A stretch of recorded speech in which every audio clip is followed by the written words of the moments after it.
So hello everyone, नमस्कार, स्वागत है आप सभी का आपके अपने यूट्यूब चैनल अक्षय यादव जी पर। तो हम जो पॉलिटी की सीरीज कर रहे थे उसके हमने 50 क्वेश्चन तक डिस्कस कर लिए थे। ठीक है, उसके बाद हम आज नेक्स्ट पार्ट में भी फंडामेंटल राइट्स के क्वेश्चंस को डिस्कस करेंगे कि कैसे कैसे क्वेश्चंस एग्जाम में आ सकते हैं। ठीक है, तो फंडामेंटल राइट्स एक इंपॉर्टेंट टॉपिक है जिससे एग्जाम में हर साल एक ना एक हर पेपर में एग्जाम क्वेश्चन आएगा ही आएगा। ठीक है, इसी के साथ साथ नेक्स्ट क्वेश्चन की बात करें तो नेक्स्ट क्वेश्चन है which fundamental rights are available only to citizens. कि कौन सा फंडामेंटल राइट्स है वो सिर्फ खाली अपने देश के नागरिक को अवेलेबल है।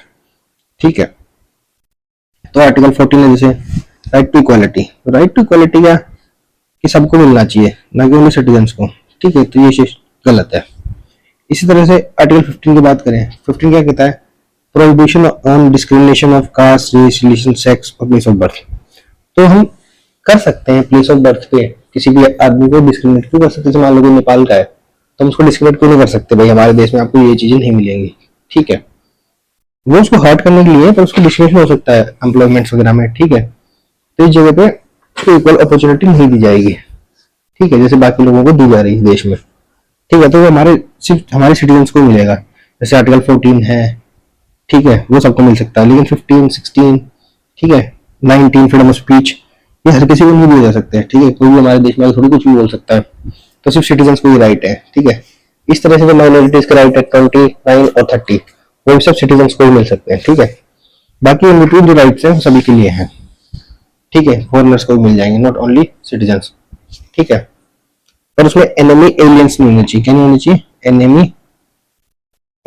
एनिमी एलियंस को कोई भी राइट नहीं मिलेगा। ठीक है, ये ध्यान रखना। फॉरेनर्स को मिल सकते हैं बचे हुए राइट्स, और जो एनिमी होगा उसको कोई नहीं मिलेगा। ठीक है, फॉरेनर्स को मिल सकते हैं बचे हुए राइट्स। बाकी कौन कौन से राइट्स की बात कर रहा था मैं? 14 तो मिलता है, सॉरी 15, 16, 19 के अंदर जो 6 है, समझ गए ना, freedom of speech and expression, वो सब 6।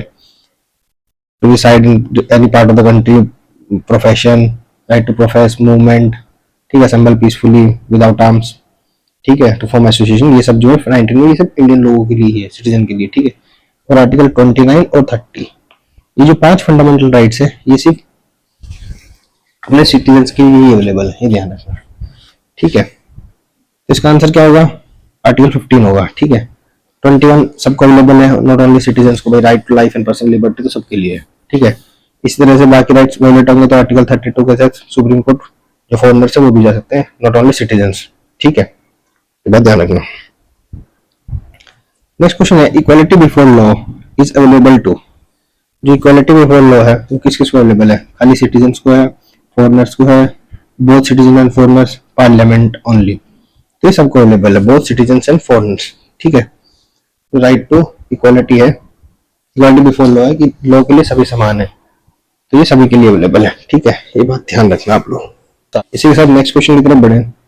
नेक्स्ट क्वेश्चन है which article guarantees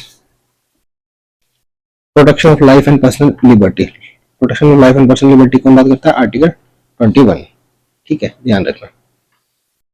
preventive detention is related to which article. ठीक है, दो टाइप के डिटेंशन होते हैं, मैंने आपको बताया था, प्रिवेंटिव डिटेंशन, दूसरा होता है प्यूनिटिव डिटेंशन। डिफरेंस आपको मैं बता चुका हूं, वैसे डिफरेंस आप सुन लीजिए। डिफरेंस क्या होता है? प्रिवेंटिव डिटेंशन वो होता है जिसमें किसी भी आदमी को बिना क्राइम करने से पहले ही ऑन जस्ट की कर सकता है, इसी के ऑब्जर्वेशन पे इसको अरेस्ट कर लिया जाए पहले ही, समझ रहे हो? उसने क्राइम कमिट नहीं किया है और वो क्राइम फ्यूचर में कमिट कर सकता है, तो उसको पहले ही अरेस्ट कर लेना प्रिवेंटिव डिटेंशन में आता है। इसी के साथ प्यूनिटिव डिटेंशन का होता है कि जो कोर्ट्स हैं उसने किसी को सजा सुनाई है, कोर्ट्स ने उसको कन्विक्ट घोषित किया है, ठीक है, तो वो सजा अवेल होगी प्यूनिटिव डिटेंशन के कारण। ठीक है, fundamental rights can not be suspended during national emergency after the 44th constitutional amendment act. ठीक है, 44th कॉन्स्टिट्यूशनल अमेंडमेंट में कौन सा बताया गया था कि नेशनल इमरजेंसी के दौरान कौन कौन से आर्टिकल सस्पेंड नहीं करे जा सकते। तो कौन सा आर्टिकल है? Article 20 and 21। आर्टिकल 20 और 21 को सस्पेंड नहीं किया जा सकता है। ठीक है, नेक्स्ट क्वेश्चन है freedom of speech can be restricted on the grounds of security of state, public order, decency, all of this. तो जो फ्रीडम ऑफ स्पीच है वो किन किन ग्राउंड्स पे रेस्ट्रिक्टेड की जा सकती है? तो बहुत सारे ग्राउंड्स है फ्रीडम ऑफ स्पीच को रेस्ट्रिक्ट करने के लिए। ठीक है, कौन कौन से ग्राउंड है अगर उनकी बात करें, वो है रीजनेबल रिस्ट्रिक्शन ग्राउंड पे लगाई जा सकती हैं। पहला है सोवरेनिटी ग्राउंड पे, क्या है सोवरेनिटी, दूसरा sovereignty and integrity of India, ठीक है, सोवरेनिटी एंड इंटीग्रिटी, ठीक है। दूसरा है security of state, security of state, ठीक है। और थर्ड क्या है friend relation with foreign rulers, friend relation with foreign states, ठीक है। और क्या है public order, public order, decency and morality, decency and morality, ठीक है। कंटेम्प्ट ऑफ कोर्ट भी इसका पार्ट। तो इन सब के बेस पे रेस्ट्रिक्शन लगाए जा सकते हैं, ठीक है, ये बताना चाह रहा हूँ मैं, कंटेम्प्ट ऑफ कोर्ट, ठीक है। Defamation, defamation, incitement of offence, और अगला क्या है इंसाइटमेंट ऑफ ऑफेंस।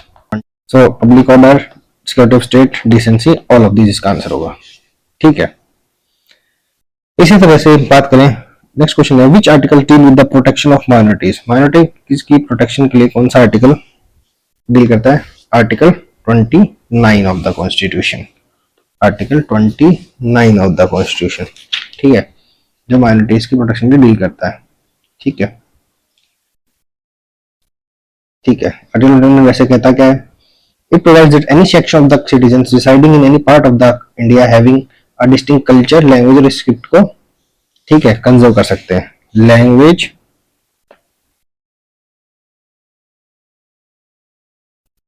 कल्चर और स्क्रिप्ट को क्या कर सकते हैं, कंजर्व कर सकते हैं, ठीक है, बचा सकते हैं। नेक्स्ट क्वेश्चन की तरफ बढ़ते हैं भाई लोग, ठीक है।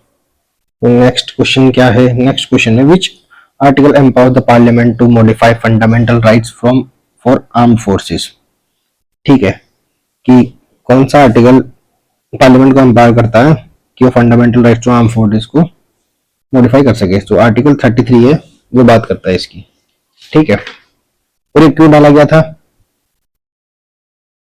ये इसलिए डाला गया था कि जो जो पुलिस फोर्सेस है ना अपनी ड्यूटीज को अच्छे से डिस्चार्ज कर सके without indulging in any groupism and all kind of such things, ठीक है। और पब्लिक वो जो मेंटेनेंस ऑफ डिसिप्लिन में भी अपना काम कर सके, तो इनमें ग्रुप वगैरह नहीं फॉर्म हो सकते, ठीक है।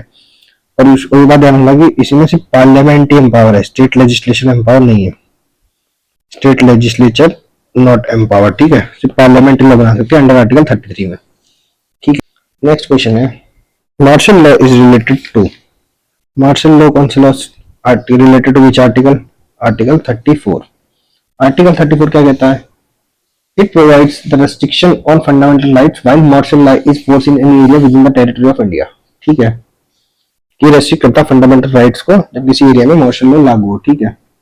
और जो पार्लियामेंट है वो सिक्योर करता है इसको, ठीक है, किनको सिक्योर करता है, जो गवर्नमेंट सर्वेंट उस टाइम पे उस एरिया में ड्यूटी कर रहे थे उनको, अगर वो कोई भी एक्शन अपने बिहाफ पे लेते हैं तो उनको सिक्योर करने का काम करता है, ठीक है, जो जिस एरिया में वो मार्शल लॉ फोर्स पे होगा, ठीक है। नेक्स्ट क्वेश्चन है parliament gets power to legislate on fundamental rights matter under which article, तो पार्लियामेंट को पावर कौन से आर्टिकल के तहत है कि वो लेजिस्लेट करे ऑन फंडामेंटल मैटर्स, तो आर्टिकल 35। आर्टिकल 35 क्या बात करता है, it lays down the power to make laws to give effect to certain specified efforts shall vest only in parliament and not in the state legislature, ठीक है, इसका ये मतलब है, ठीक है। तो पार्लियामेंट लॉ बना सकता है किस चीज के लिए, कि एम्प्लॉयमेंट जो मैंने बताए थे, ठीक है, एफआर्स में जैसे समझ रहे हो किस सेंस में बात हो रही है, जैसे भाई जो अनटचेबिलिटी है उसके लिए कोई एक्ट लाना होगा गवर्नमेंट को, तो फंडामेंटल राइट्स का ही पार्ट है वो, तो वो अंडर आर्टिकल 35 एफआर के लिए कोई एक्ट ला सकती है, ठीक है। तो मतलब उसे पार्लियामेंट्री लॉ बना सकती है, फंडामेंटल राइट्स की बात ध्यान रखना, स्टेट लेजिस्लेशन नहीं बना सकती है, ठीक है। जैसे अनटचेबिलिटी के लिए एक्ट लाई है तो ठीक है, और जैसे ह्यूमन ट्रैफिकिंग के लिए भी लॉज आए हैं तो वो सब इसी के तहत आए अंडर आर्टिकल 35, ठीक है। नेक्स्ट क्वेश्चन है which article guarantees equal protection of laws, article 14, ध्यान रखना आर्टिकल 14 किसकी बात करता है, इक्वालिटी बिफोर लॉ की and equal protection of laws, ठीक है, ध्यान रखना इस चीज का।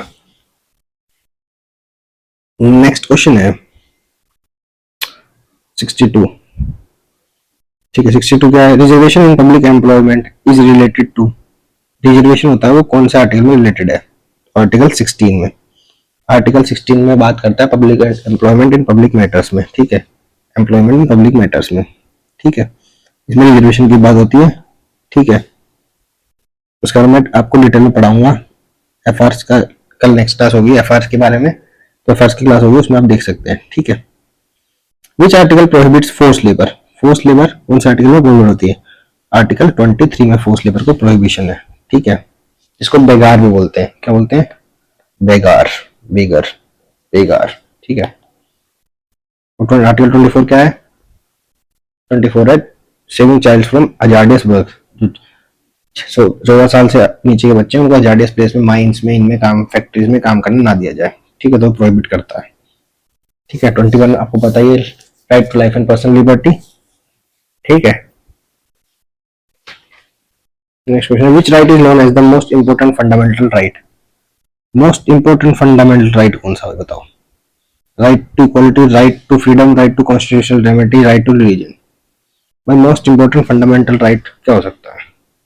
तो मान लो किसी का राइट वायलेट हो गया, तो उसको रेमेडी चाहिए, उसका इलाज चाहिए, काइंड ऑफ दवाई चाहिए उसकी, तो मोस्ट इंपोर्टेंट राइट है राइट टू कॉन्स्टिट्यूशनल रेमेडी। भाई ठीक है, इक्वालिटी, फ्रीडम, रिलीजियस फ्रीडम सब मिलनी चाहिए, पर अगर नहीं मिलेगी तो कहाँ जाओगे? कॉन्स्टिट्यूशन रेमेडीज के पास, under article 32 of the constitution. ठीक है, 32 में लिखा है कि आपको कोई इनमें से कोई भी लॉ वायलेट हो तो आप कॉन्स्टिट्यूशन रेमेडीज के तहत सुप्रीम कोर्ट जा सकते हैं। ठीक है, the supreme Court of India is a guardian of.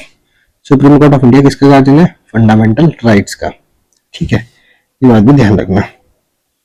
ठीक है, ना ड्यूटीज का, ना प्रिंसिपल्स का, डीपीएसपी का, इलेक्शन का भी नहीं। ठीक है, गार्जियन है वो फंडामेंटल राइट्स का। ठीक है, तो अपन डायरेक्ट सुप्रीम कोर्ट जा सकते हैं। Which article allows citizens to move to supreme court directly? Supreme court directly किस आर्टिकल के तहत जा सकते हैं? Under article 32। बार बार आ रहा है, रिपीट हो रहा है, बहुत इंपॉर्टेंट आर्टिकल है 32।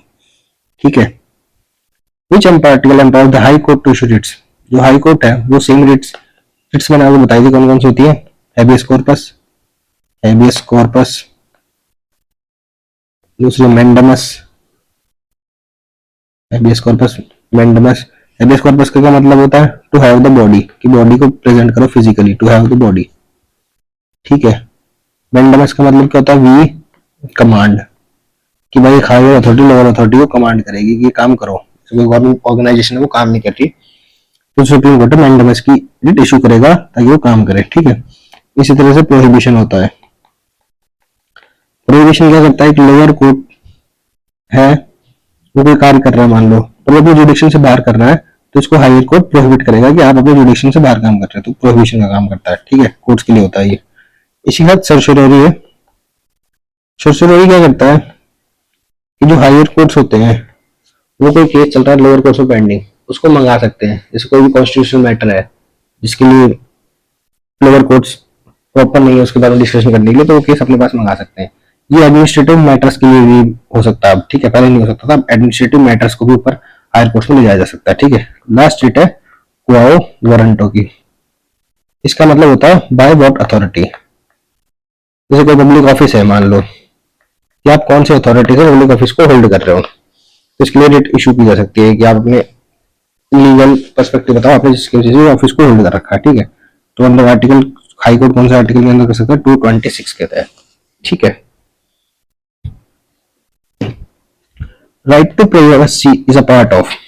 ठीक है, राइट टू प्राइवेसी किसका पार्ट है? ये बहुत बार क्वेश्चन आता है राइट टू प्राइवेसी को लेकर, क्योंकि पुट्टा स्वामी जजमेंट आई थी। ठीक है, उसमें राइट टू प्राइवेसी को इंटीग्रल पार्ट ऑफ आर्टिकल 21 बताया गया था। ठीक है, पुट्टा स्वामी जजमेंट है हाई कोर्ट सुप्रीम कोर्ट की। ठीक है, तो आर्टिकल 21। ठीक है, नेक्स्ट क्वेश्चन है which case declare right to privacy as fundamental right? जो पुट्टा स्वामी केस बता रहा हूँ वही है। ठीक है, पुट्टा स्वामी जजमेंट बोलते हैं इसको। ठीक है, नेक्स्ट क्वेश्चन है which article prohibits x post de facto? मैंने आपको समझाया था कि एक्स पोस्ट डिफेक्टो क्या होता है। एक्स पोस्ट डिफेक्टो होता है कि कोई किसी ने क्राइम किया, मान लो उस क्राइम की सजा अभी जो लॉ चल रहा है उस पर 1 साल की है। ठीक है, क्रिमिनल केस की बात कर रहा हूं मैं, पर कल गवर्नमेंट एक नया लॉ लाती है उसमें सजा उसको बढ़ा के 5 साल कर देती है। तो जिस आदमी ने जिस दिन वो क्राइम किया था, जैसे आज क्राइम किया था कल से लागू हुआ, तो जिसने पहले क्राइम किया था उस पर ये जो नया लॉ है वो लागू नहीं होगा। तो एक्स पोस्ट फैक्टर लॉ का मतलब है कि बैक डेट से उस पर लागू नहीं होगा। इसी तरह से अगर कोई सिविल मैटर है तो बैक डेट से लग सकता है। जैसे वो टैक्स चोरी है तो आपको बैक डेट से पेनल्टी लग सकती है, पर क्रिमिनल केस में ऐसा नहीं होता। तो उसको 1 साल की सजा मिलेगी, ना कि 5 साल की। समझ रहे हो? ठीक है, तो इसका आंसर क्या होगा? B, article 20। Right against conviction की बात हो रही है, आर्टिकल 20। ठीक है।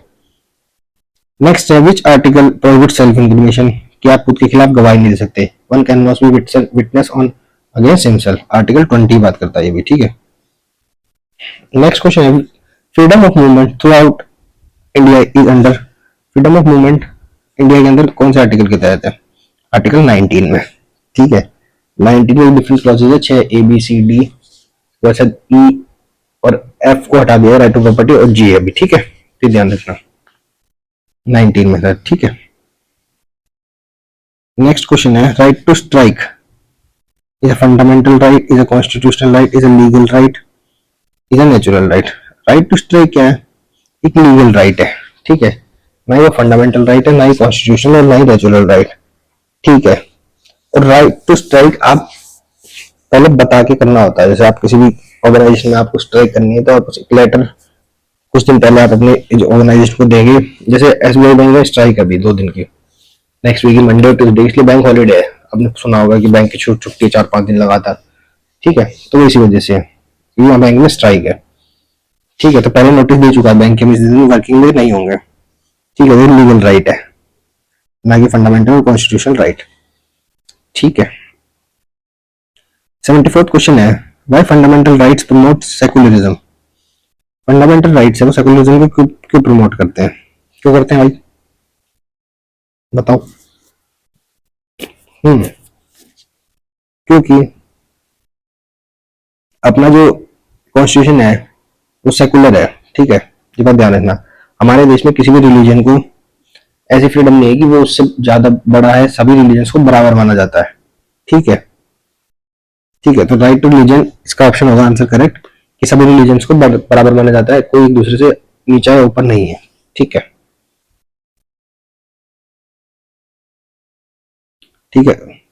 Which article deal with freedom to manage religious affairs, कौन सा आर्टिकल है जो मैनेज करता है रिलीजियस अफेयर्स को? तो इसका आंसर होगा आर्टिकल 26। ये बात करता है religious manage of religious affairs, freedom to manage religious affairs की। ठीक है, आर्टिकल 26 बात करता है इसकी। ठीक है। ये आर्टिकल 25 से लेके 28 तक सारे वैसे रिलीजियंस के आर्टिकल है। ठीक है। ठीक है, फ्रीडम ऑफ रिलीजन है ये सारे, पर इसमें अलग अलग हैं। जैसे पहले लिखा है, आप कोई भी आपके रिलीजन को प्रोपोगेट कर सकते हो, प्रोफेस कर सकते हो। ठीक है, इसी तरह से 26 है कि मैनेज कर सकते हो अफेयर्स को। 27 में टैक्स नहीं दोगे आप अपने रिलीजन के, किसी पर्टिकुलर रिलीजन के प्रमोशन के लिए, इस तरह से। ठीक है। और 28 है एजुकेशनल इंस्टीट्यूशन के बारे में, रिलीजियस एजुकेशनल इंस्टीट्यूशन के बारे में। ठीक है। नेक्स्ट क्वेश्चन है, which right protect against exploitation of children, कौन सा राइट है एक्सप्लॉइटेशन ऑफ चिल्ड्रन को रोकता है? आर्टिकल 24 है इसका आंसर। ठीक है। क्यों आर्टिकल 24? आर्टिकल 24 में लिखा है कि कोई भी बच्चा जो 14 साल से छोटा है वो किसी भी हजार्डियस प्लेस में काम नहीं करेगा, जैसे फैक्ट्रीज, माइंस, इनके अंदर। ठीक है, तो ये करेक्ट आंसर है 76 का डी। 77 का है, fundamental rights are enforceable by, कि एफआरस है वो एनफोर्सेबल बाय किस किस के द्वारा एनफोर्स की जाते हैं?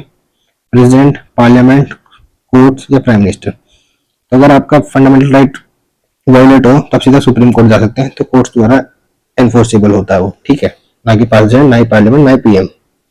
ठीक है। So now we will discuss next question. Question number 78. Which article allows, कौन सा आर्टिकल अलाउ करता है suspension of article 19 during emergency? Emergency के टाइम पे कौन सा आर्टिकल अलाउ करता है आर्टिकल 19 के सस्पेंशन को? पहली बात तो ये ध्यान रखना है कि जब आर्टिकल 19 सस्पेंशन होता है वो कब होता है? जब देश में कौन सी इमरजेंसी लगी हो? National emergency. ठीक है, जब नेशनल इमरजेंसी लगी हो अंडर आर्टिकल 352। और कौन से आर्टिकल के तहत ये सस्पेंड होती है? Under article 358 of the constitution. 358 के कारण सस्पेंशन होता है। इसी तरह से 359 के कारण कौन कौन से सस्पेंड हो सकते हैं? जो बाकी अदर आर्टिकल्स ऑफ द एफआरस। जो प्रेसिडेंट ऑर्डर में लिखेगा वो आर्टिकल सस्पेंड हो सकते हैं। ठीक है, ध्यान रखना। नेक्स्ट क्वेश्चन है, which fundamental right is available to both citizens and corporation? कौन सा फंडामेंटल राइट है जो सिटीजन और कॉर्पोरेशन को दोनों को मिलता है? देखो आर्टिकल 16 है वो नहीं हो सकता, क्योंकि हो सकता है ये एम्प्लॉयमेंट की बात करता है। ठीक है, 15 डिस्क्रिमिनेशन की बात करता है, रेस सेक्स और कास्ट इन पे। ठीक है, इस तरह से जो आर्टिकल 19 है वो freedom of speech and expression की बात करता है। ठीक है, तो ये भी नहीं होगा। और आर्टिकल 20 है, उसकी स्टेटमेंट क्या कहती है? आर्टिकल 20 कहता है it grants protection against arbitrary and excessive punishment to an accused person whether citizen और फॉरेनर और लीगल पर्सन। लीगल पर्सन की बात हो रही है। लीगल पर्सन में क्या क्या होगा? लीगल पर्सन्स लाइक कंपनी और अ कॉरपोरेशन। तो कंपनी और कॉरपोरेशन के लिए फंडामेंटल राइट्स कहाँ अवेलेबल है? ठीक है, अंडर आर्टिकल 20। इसी तरह से नेक्स्ट क्वेश्चन है, which article guarantees protection against arbitrary arrest? कौन सा आर्टिकल है जो आर्बिट्रेरी अरेस्ट को रोकता है? भाई किसी को भी ऐसे ही अरेस्ट नहीं कर लिया जाएगा। तो इसके लिए आर्टिकल 22 है। कौन से आर्टिकल है 22? आर्टिकल 22 ग्रांट करता है protection against who are arrested और डिटेन्ड। ठीक है, प्रोटेक्शन प्रोवाइड करता है अगेंस्ट अरेस्ट एंड डिटेंशन। ठीक है, और मैंने आपको बताया था दो टाइप के डिटेंशन होते हैं, प्रिवेंटिव और प्यूनिटिव डिटेंशन। ठीक है, तो आर्टिकल 22 में ये है। ठीक है, और किसी को अरेस्ट करते हैं तो लीगल ग्राउंड्स पे अरेस्ट किया जा सकता है, और उसको बताया जाएगा कि कौन से ग्राउंड्स पे उसको अरेस्ट किया गया है। ठीक है, और उसको एक वकील भी दिया जाएगा तो डिफेंड। ठीक है, और 24 घंटे में मजिस्ट्रेट के पास भी पेश किया जाएगा। ये सब है जो डी के बासु गाइडलाइंस में लिखी गई थी। ठीक है, तो प्रोटेक्शन कौन से आर्टिकल में मिलती है? 22 में ही, ध्यान रखना। The doctrine of severability is related to. Severability का मतलब क्या होता है? इसको ऑल्सो नोन एज कहते हैं डॉक्ट्रिन ऑफ सेवरेबिलिटी को, ये भी कहते हैं डॉक्ट्रिन ऑफ सेपरेटेबिलिटी।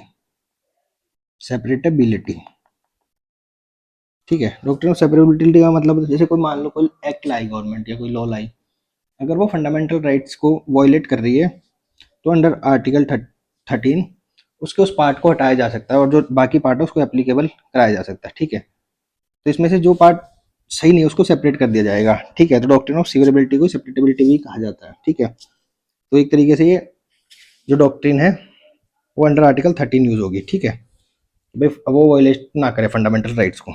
ठीक है, तो 12 में पता है डेफिनेशन ऑफ स्टेट्स है, 14 पता है right to equality before law. ठीक है, और 19 क्या है? Freedom of speech and expression की बात करता है। ठीक है, राइट टू फ्रीडम की राइट है। ठीक है, judicial review in relation to FR is based on. Judicial review fundamental rights में किस कौन से आर्टिकल्स बेस्ड है? ठीक है, 13 से, जो हमें पिछले क्वेश्चन में बात करी कि कोई लॉ वायलेटिव हो कॉन्स्टिट्यूशन का तो उसको नल एंड वॉइड किया जा सकता है by Supreme Court of India.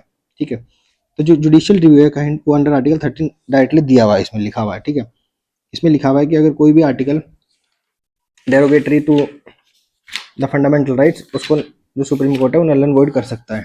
ठीक है, लॉज इनकंसिस्टेंट विद और in derogation to the fundamental rights. ठीक है, ये ध्यान रखना। नेक्स्ट क्वेश्चन है, which articles which article prohibit discrimination in access to shops and public places? ठीक है, कौन सा आर्टिकल प्रोहिबिट करता है कि भाई वो किसी भी दुकान या पब्लिक प्लेस में जा सकते हैं? जो आर्टिकल 15 है वो प्रोहिबिट करता है ना भाई, कि किसी को सेक्स पे, कास्ट पे या फिर रिलीजन पे, प्लेस ऑफ बर्थ, इन पे डिस्क्रिमिनेट नहीं किया जा सकता। ठीक है, तो आर्टिकल 15 होगा इसका आंसर। 16 पब्लिक एम्प्लॉयमेंट की बात करता है, 17 अनटचेबिलिटी की बात करता है और 14 राइट टू इक्वलिटी की बात करता है। ध्यान रखना। Freedom of press, freedom of press किसके अंदर आएगा? फ्रीडम ऑफ प्रेस आएगा right freedom of speech and expression में। ठीक है, ये बात ध्यान रखना। The concept of due process of law is associated with. Due process of law किससे एसोसिएटेड है? ठीक है, ये पूछा गया। वैसे हम इंडिया में बात करें तो इंडिया में आता है प्रोसीजर इस्टेब्लिश्ड बाय लॉ। क्या था? Procedure established by law instead of due process of law. Due process of law कहाँ फॉलो होता है? यूएसए में, और ये कहाँ होता है? ब्रिटेन में। तो हमारा मोस्टली, हमने पता है हमारा जो कॉन्स्टिट्यूशन है वो मोस्टली जो 1935 एक्ट है वही ऑलमोस्ट कॉपी किया गया है। तो उसमें प्रोसीजर इस्टेब्लिश्ड बाय लॉ की बात की है और ये under article 21 of the constitution होता है। ठीक है, प्रोसीजर इस्टेब्लिश्ड बाय और ड्यू प्रोसेस ऑफ लॉ में थोड़ा सा डिफरेंस होता है। क्या डिफरेंस होता है? जैसे प्रोसीजर इस्टेब्लिश्ड बाय लॉ बात करता है कि भाई जो भी लॉ बनाया गया है कोई कॉम्पिटेंट अथॉरिटी ने बनाया हो। ठीक है, उसको बनाते हुए कॉम्पिटेंट रूल्स फॉलो किए गए हैं। ठीक है, बस इस तरह से जो ड्यू प्रोसेस ऑफ लॉ है वो इन सब के अलावा ये भी बात करता है कि जो लॉ है वो लॉ जस्ट है कि नहीं, वो लॉ भी सही है कि नहीं, इसके बारे में प्रोसीजर एस्टेब्लिश्ड बाय लॉ बात नहीं करता है। ठीक है, ये मैं आपको पढ़ाऊंगा जब इन दोनों के बीच में डिफरेंस की बात होगी, पर ये ध्यान रखना। ठीक है, ये भी डिस्कस करता है कि लॉ जस्ट भी होना चाहिए, जो ड्यू प्रोसेस ऑफ लॉ है वो इंडिया में फॉलो नहीं होता है, इंडिया में process established by law follow होता है। ठीक है, पर हमने कन्वेंशनली माना है कि आर्टिकल 21 में ये भी होता है कॉन्सेप्ट ऑफ ड्यू प्रोसेस, जो नेचुरल जस्टिस की भी बात करता है। ठीक है, which fundamental right can be suspended during emergency, कौन सा फंडामेंटल राइट है जो इमरजेंसी के टाइम सस्पेंड किया जा सकता है। पहली बात तो कौन सी इमरजेंसी की बात होगी, जब नॉर्मल इमरजेंसी लिखा हो तो हमेशा नेशनल इमरजेंसी की बात होगी, ये ध्यान रखना। कौन सी इमरजेंसी की बात होगी, नेशनल इमरजेंसी की, तो मेंशन नहीं किया होगा। ठीक है, नेशनल इमरजेंसी लागू होगी तो आर्टिकल 19 सस्पेंड हो जाएगा। ठीक है, और नेशनल इमरजेंसी किन किन कारणों से लगती है, war, external aggression and armed rebellion. जो आर्म्ड रेबेलियन वर्ड है ये 42nd कॉन्स्टिट्यूशनल अमेंडमेंट एक्ट के साथ डाला गया था।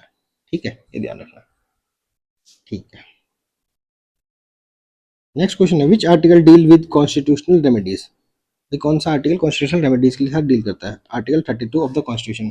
ठीक है, कि भाई कोई किसी का फंडामेंटल राइट वायलेट हो रहा है तो सीधा आर्टिकल 32 के साथ सुप्रीम कोर्ट जा सकता है। ठीक है, नेक्स्ट क्वेश्चन है which right includes freedom of internet और interpreted by courts. Freedom of internet किस में आएगा, भाई freedom of speech and expression का ही पार्ट होगा भाई फ्रीडम ऑफ इंटरनेट भी। और freedom of speech and expression किस में आता है, आर्टिकल 19 में। तो आर्टिकल 18 तो अबोलिशन ऑफ टाइटल्स की बात करता है, 20 बात करता है कि किसी को अरेस्टेड डिटेंशन ना किया जाए, protection from arrest and detention. ठीक है, 21 पर्सनल लाइफ एंड लिबर्टी की बात करता है। ठीक है, तो आर्टिकल 19 है वो बात करता है फ्रीडम ऑफ इंटरनेट की, इसमें बहुत सारे फ्रीडम है। अलग अलग जजमेंट्स के दौरान सुप्रीम कोर्ट ने बोला भाई जैसे राइटिंग, स्पीकिंग, प्रिंटिंग, ये सब मैनर है, मतलब एक तरह से एक्सप्रेस करने के अपने थॉट्स या उसको व्यूज को। ठीक है, और फ्रीडम ऑफ साइलेंस भी एक तरह का फंडामेंटल राइट है अंडर आर्टिकल 19। ठीक है, अगला क्वेश्चन है right to education became fundamental right, right to education कब बना था fundamental right, in 2002 by 86th constitutional amendment act. ठीक है, इसके बाद आर्टिकल 21 ए कॉन्स्टिट्यूशन में डाला गया था। ठीक है, ये बात ध्यान रखना। इसी के बाद राइट टू एजुकेशन एक्ट आया था 2009 में। ठीक है, which article was deleted by the 44th amendment act, 44th amendment act से कौन सा आर्टिकल डिलीट किया गया था, 32 तो है, 33 भी है, 34 भी है, 31 डिलीट किया गया था, right to property, right to property को हटाया गया। ठीक है, right to property was removed from the fundamental right by 44th constitutional amendment act. Which case held this parliament cannot amend fundamental rights initially, कौन से case में गया था कि फंडामेंटल राइट्स को जो पार्लियामेंट अमेंड नहीं कर सकता। जो कोलकनाथ केस था 1967 में, उसमें बोला गया था कि जो फंडामेंटल राइट्स है उसको अमेंड नहीं कर सकता है। ठीक है, पार्लियामेंट, तो ये बात ध्यान रखना। ठीक है, इनिशियली वो केशवानंदन भारती में तो आ गया था कि भाई सिर्फ जो जो बेसिक स्ट्रक्चर है उसको चेंज करके बाकी पार्लियामेंट को पावर है अमेंडमेंट की किसी भी पार्ट ऑफ द कॉन्स्टिट्यूशन को। ठीक है, इसी को मिनर्वा मिल्स 1978 में भी री करके करा गया था, ये 1973 में, और शंकरी प्रसाद आया था 1951 में। ठीक है, ये ध्यान रखना। ठीक है, नेक्स्ट क्वेश्चन है basic structure doctrine was evolved in dash, Golaknath case, Kesavananda Bharati case, Berubari case, Minerva Mills case. जो मैंने बताया कि बेसिक स्ट्रक्चर डॉक्ट्रिन कब आई थी, बेसिक स्ट्रक्चर डॉट आई थी, जो केस था Kesavananda Bharati case versus state of Kerala का जो केस था उसमें। ठीक है, ध्यान रखना ये बात, ये बहुत इंपॉर्टेंट क्वेश्चन है बेसिक स्ट्रक्चर डॉक्ट्रिन का। और बेसिक स्ट्रक्चर डॉक्ट्रिन हमारे कॉन्स्टिट्यूशन में डिफाइन नहीं है, धीरे धीरे सुप्रीम कोर्ट अपने वेरियस जजमेंट्स, ठीक है, उसके थ्रू बता रहा है कि बेसिक स्ट्रक्चर में क्या क्या इंक्लूड होता है, जैसे सेकुलरिज्म, रिपब्लिक। ठीक है, ये सब बेसिक स्ट्रक्चर के पार्ट है। ठीक है, जिनको पार्लियामेंट भी चेंज नहीं कर सकता। ठीक है, तो ये सब ध्यान रखना कौन कौन से बेसिक स्ट्रक्चर है, तो डिफाइन नहीं है कौन सी कॉन्स्टिट्यूशन में कि बेसिक स्ट्रक्चर क्या है। नेक्स्ट क्वेश्चन है, freedom of religion is subject to, freedom of religion is subject to public order, morality, health, all of this. तो जो पब्लिक फ्रीडम ऑफ रिलीजन है, इन सब्जेक्ट टू मतलब ये रेस्ट्रिक्शंस लगाई जा सकती है पब्लिक ऑर्डर, हेल्थ और मोरालिटी, हेल्थ के लिए, मोरालिटी के लिए रोका जा सकता है, इंडिसेंसी, ठीक है। तो ऑल ऑफ द अबव ये करेक्ट स्टेटमेंट है, ठीक है। Which fundamental right is called the foundation of democratic system, कौन सा फंडामेंटल राइट है जो फाउंडेशन ऑफ डेमोक्रेटिक सिस्टम होगा? भाई देखो, राइट टू इक्वालिटी कौन सा आर्टिकल में आता है? आर्टिकल 14 में, ठीक है। राइट टू फ्रीडम आर्टिकल 19 से मतलब ये होता है, आर्टिकल इक्वालिटी होता है आर्टिकल 14 टू 18 में, फ्रीडम होता है आर्टिकल 19 से 22 तक, एक्सप्लोटेशन होगा 23 से 24, ठीक है। राइट टू रिलीजन है 25 से 28। तो कौन सा है डेमोक्रेटिक फाउंडेशन के लिए? Right to freedom, freedom of speech and expression is a democratic concept होता है, ठीक। नेक्स्ट क्वेश्चन है, which article prohibits employment of children below the age of 14 years? तो आर्टिकल 24 है जो बिलो द एज ऑफ जो हजार्डियस वर्क में और माइंस में बच्चों को काम करने से रोकता है, below the age of 14 years, ठीक है। ये बात ध्यान रखना। नेक्स्ट क्वेश्चन है, who can suspend fundamental rights during emergency? Emergency के टाइम पे फंडामेंटल राइट्स को कौन सस्पेंड कर सकता है? देखो, जब भी कोई इमरजेंसी लागू होती है तो प्रेसिडेंट एक ऑर्डर पास करता है कि ये फंडामेंटल राइट्स अब लागू नहीं होंगे, ठीक है। तो पीएम नहीं कर सकता, पार्लियामेंट नहीं कर सकती, सुप्रीम कोर्ट नहीं कर सकता, कौन कर सकता है? प्रेसिडेंट। तो ध्यान रखना, प्रेसिडेंट एक ऑर्डर में लिखेगा, सिर्फ वो एफ उस टाइम एग्जीक्यूशन में नहीं रहेंगे, ठीक है। तो आप उसके लिए सुप्रीम कोर्ट नहीं जा सकते। मान लो कोई एफ जो प्रेसिडेंट है उसने हटा दिया कि अभी एफ एप्लीकेबल नहीं है, और आप सोचो उसके बाद आप सुप्रीम कोर्ट चले जाएंगे उस ड्यूरेशन के दौरान, तो नहीं जा सकते, ठीक है। Which article protect citizen from discrimination in state employment? कौन सा आर्टिकल है सिटीजन को जो डिस्क्रिमिनेट करता है स्टेट एम्प्लॉयमेंट में? आर्टिकल 15 तो बात करता है prohibition on the basis of caste, religion, sex, place of birth, ठीक है। तो 15 तो नहीं होगा, तो 16 सही है। 16 बात करता है स्टेट एम्प्लॉयमेंट में डिस्क्रिमिनेशन की, ठीक है, प्रोटेक्ट करता है स्टेट सिटीजन को, ठीक है। 17 आर्टिकल में पता है अनटचेबिलिटी की बात करता है, तो ये भी नहीं होगा। और 18 अबोलिशन ऑफ टाइटल्स की बात करता है। नेक्स्ट क्वेश्चन है, right to move freely throughout India is under which clause of article 19? Article 19 में कौन सा क्लोज में है कि राइट टू मूव फ्रीली, ठीक है। तो हमें पता है कि आर्टिकल 19 में 6 क्लोज होते हैं, पहले 7 थे जिसमें क्लोज एफ को ओमिट कर दिया गया। क्लोज एफ जो क्या था, right to property under article 91 F, ठीक है, जो 44th कॉन्स्टिट्यूशनल अमेंडमेंट के साथ डिलीट कर दिया गया, 44th कॉन्स्टिट्यूशनल अमेंडमेंट के साथ डिलीट कर दिया गया 1978 को। तो अब ये किस में चला गया? लीगल राइट में, लीगल राइट अंडर आर्टिकल 300 ए में चला गया, राइट टू प्रॉपर्टी। ये बात ध्यान रखना आप, ठीक है। बस यही है इंपॉर्टेंट इसमें। बाकी जो ए है वो क्या है?